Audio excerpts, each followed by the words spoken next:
fuulduraa fi karoora deemtanii waa'ee kanaa dubbachuu qabdu. Mana namaas ta'e mana keessan bantanii kottaa ilaalaa. Kooyini naqabaa akkanaa jettanii karoora ni qabdu waa'ee fuuldura keessan deemaa jiru kanatti moo haaluma kanaan goolabdanii biraa deebitu?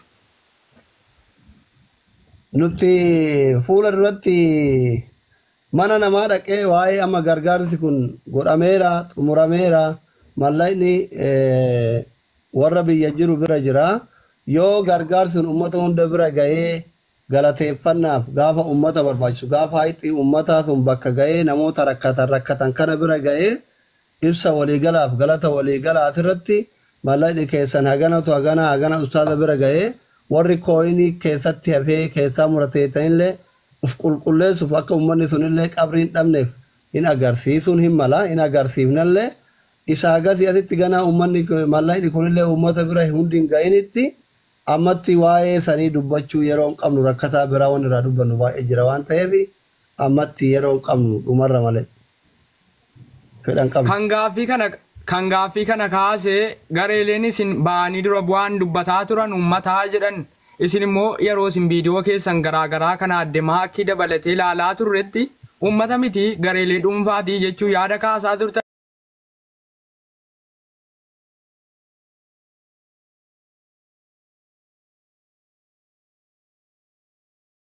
Kanneen leencota hedduu buufnee jedhantu jiru maqaa keenyaan gargaarsa kana irratti leencota hedduu buufneerra gaafa maallaqa buufnu sanaa jedhan intarviyuu miidiyaa keenya faana taasisaniin maallaqa buufnu maqaa keenyaan leencota buufneerraa jedhan aga doolaara 1,000ttis karaa kaashaappiif zeenii ergaa turree jedhan gaaffii taasisaniin isin kanneen gaaffii kana kaasan uummata osoo hin taane nama dhuunfaatii jettan kan maallaqa kennaa turretu yaada kana kaasee jedhu gareeleen kaan. Kana keessatti kanneen gaaffii kaasan keessaa kan maallaqa kennineerraa jedhanuuf deebiin hin barbaachisu. Kan maallaqa kenneef hin barbaachisu. Sun immoo of taheeti nama tokko ta'ee gaafatu qaba. Of ta'ee galti irratti yoo nu waame yookiin bakka nu jirutti yoo dhufe silkii iyyuu itti kennina. Imeeliif silkii paaswordii itti kennine ofii seenee haalaalu akkasii rakkoon. Warra osoo waa tokko jibbiinsuma nuu qabuufi. Asirratti maqaa garaagaraa nuu kaa'uu deebifne malee nama ilillii tokko nuu kenne. Nama ilillii tokko nuu kenne yeroo wanni nuti deebii isaan deebifneef hin jiru. Yaa tokkummaan amma gartee seeraan waan nu gaafatteef seeraan si deebisaa jirra. Because akkasi. Kabajamoo maamila keenyaa adde maakkii himatamtuuf kanneen an haqaan dhugaan qabaa jettee amma miidiyaan keenya taraa isinirraan ga'utti miidiyaa keenyas mirga isaan dhiibinaa. Gaaffiif deebii dooftorarraa gaafa finne isinitti ka darbinu ta'a. Isinis yakkamtoota ijoo jedhamtanii saaxilatamtan keessaa isaan tokkodha. Keessumaa isiniif dooftor Asilii gidduutti wanti guddaan deemeeraa jedhu gareeleen mormituun isin akka keessanitti maaliin ilaaltu dooftorirraa finnee isinitti deebina.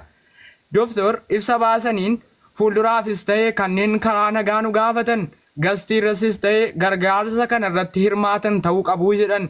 Karaa nagaa nu gaafannaan deebii barbaachisaa ta'e ni deebifna.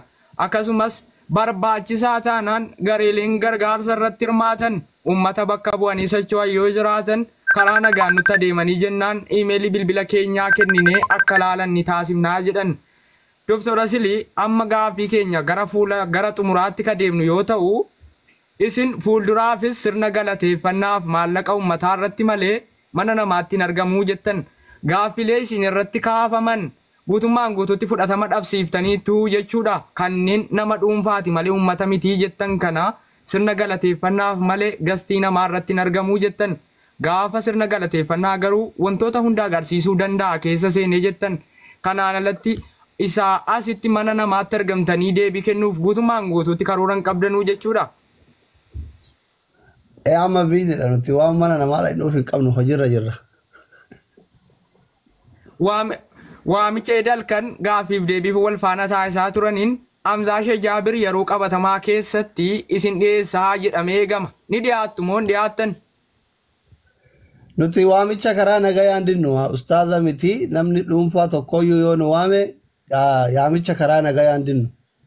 Yaamicha humnaa dinna nuti. Ka hidhannoo.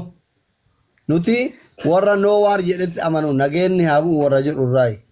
Warra lola wayyaa jedhu wajjillee illolluunillee maan nu loltanillee hin jennu zimmitaa warqinoo jedhe cal'ifneetu malaalla nuti warra lolu warra nu arrabsu warra nu raggatu warra humnaan fidaa jedhu sanii akka dhufanii nu fidan laalumaaf cal'ifnee itti kolfinaa karaa nagayaatiin namni nutti dhiyaatu tokko ustaaz Hamzaa Sheejjaa Birii miti abbaan maan fedhee aslii waan akkanaatiif si barbaannaa jedhanii karaa kabajaatiin si galem bifa doktora nama waggaa dhimmi biyya chaayinaatti baratee tokko rispeekti akka doktoraa tokko godhanii aslii waan akkanaatiif uummanni si barbaada koottuu yoo jedhanii na waaman wanni hin dhayneef hin jiru garuu namnummaan arge mana gabbanate sheer godhaa fida ka jedhuun nama sheer hin dhaquu miti namni kun nama ummata isaatii waggaa 27 barate nama sheer godhanii maaf dhaquu miti si galeemi kanaaf amma booda miidiyaan keessanillee wanni beekuu qabu gargaarsas haa ta'u gaafis haa ta'u haajama fedheef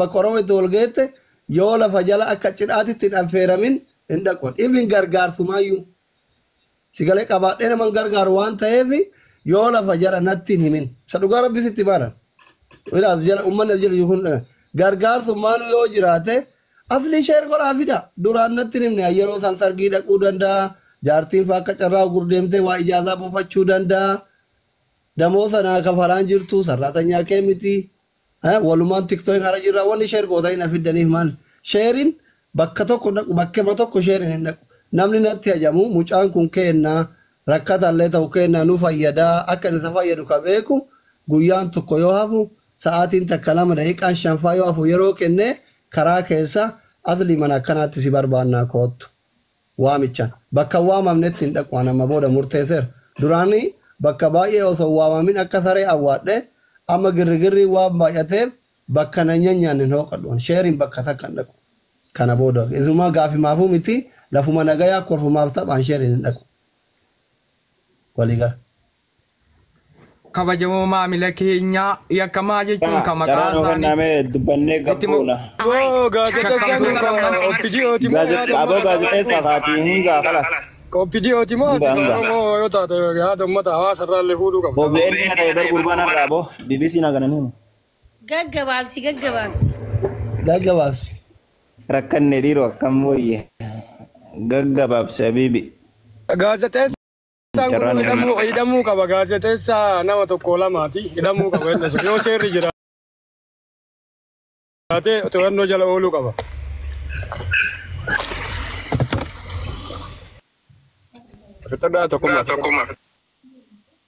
Tokkummaa itti fufi. Koppiliinki godha guys. Asirratti ka barbaannee dhumne qaamotii murtaa'aa ta'an mana keenyatti waammanneeti kan intarviiyuu goone asirratti waa isinii galchaa kan nama lamaati moo kan jedheef deebisaa jechuudha.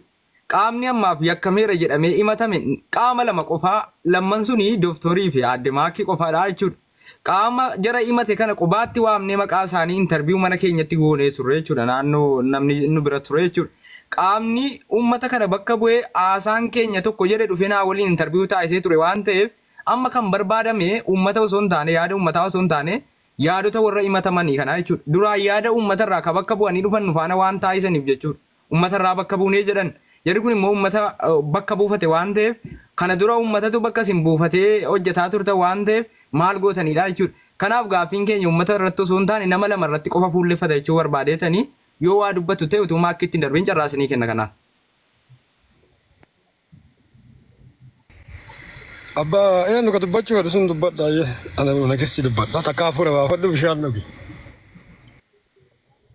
Ani tokkoffaan inni jedhu jechuudha asli fi makkin jechuudha. Kabajaan haga abbaan ga'u gahaa isin ufuma keessanii uf kabajan waan ta'eef ufuma uf kabajanii gasti namarra dhaquu dhabuudha. Tokkoffaa kun kabaja keessanii. An tokkoffaa ijoollee tanniin lamaan sirriitti ilaala akka warqiitti ilaala. Kunoo nama 2 jirtanii abbaan feetin gubatta malee badda malee ijoolleen tun gasti irra dhuftee akka wanti ofii isin hin barabbarsiftu tokko achi qabadha. Sanii achitti immoo ajandaan irratti bantan kun soba dhibbatti soba dhugaan lafa jiru ni jira warroonni immoo leenca kennitan